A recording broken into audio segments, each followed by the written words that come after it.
And then I get done with college and I'm like, all right. And my coach is like, well, the Olympic trials are next year. You're throwing far enough. You should probably go do it. And I go, okay. So then I went on that journey Where did you train for that?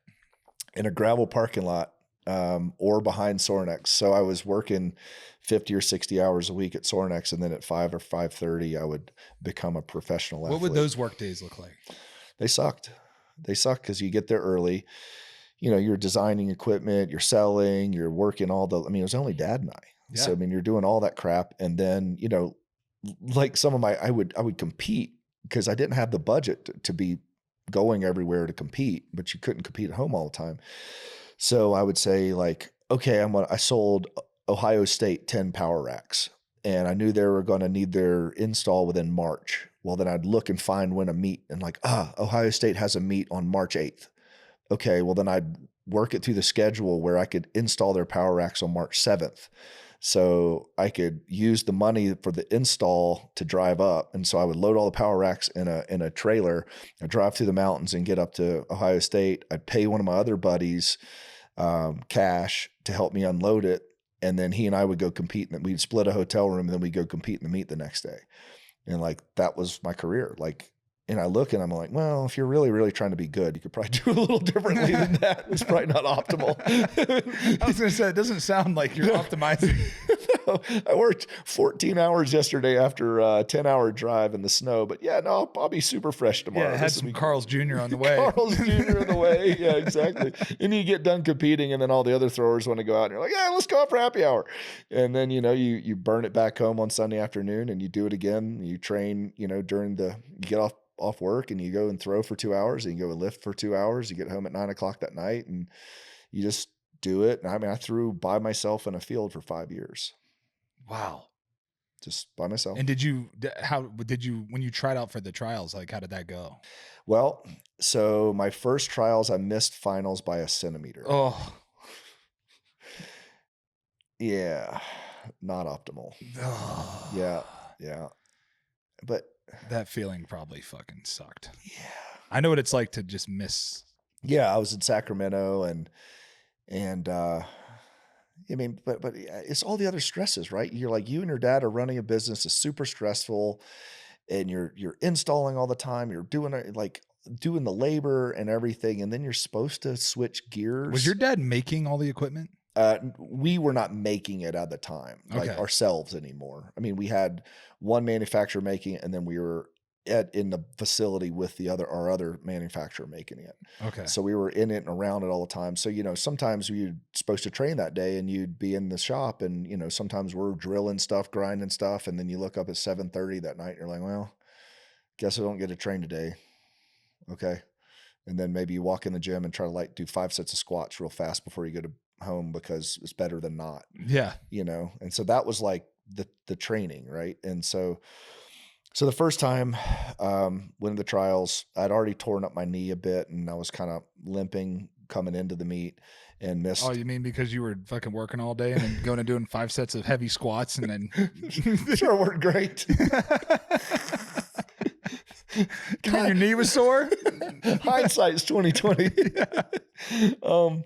So anyway, I missed finals by a centimeter and that sucks, man. It sucked. And then but you tell yourself, you're like, hey, 2004, it's gonna be Athens, Greece. Like, let's go.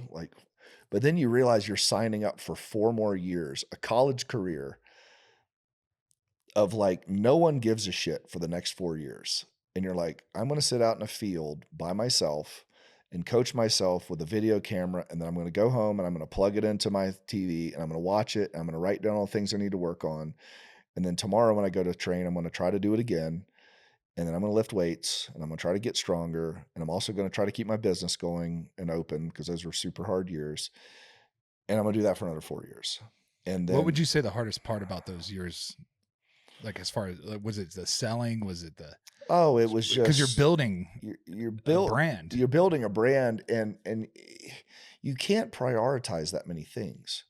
Like, you can't be a pro athlete or attempted to be a pro athlete. Like, all my friends that did make the Olympic team, they weren't doing any of that shit. No, they were training. They were training and their coach was with them and they had a someone to bounce it off of, and the ideas, and And meal plans and all that nutrition stuff. Yeah. plans. And I was just like, well, I'm going to go home and eat as much deer meat as I can.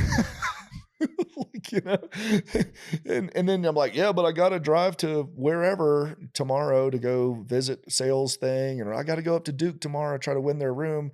All right, well, I'll go up there and I'll train while I'm up there, because I got to train tomorrow anyway. But you know what? That really helped me build the brand, because I was training as an athlete at the time.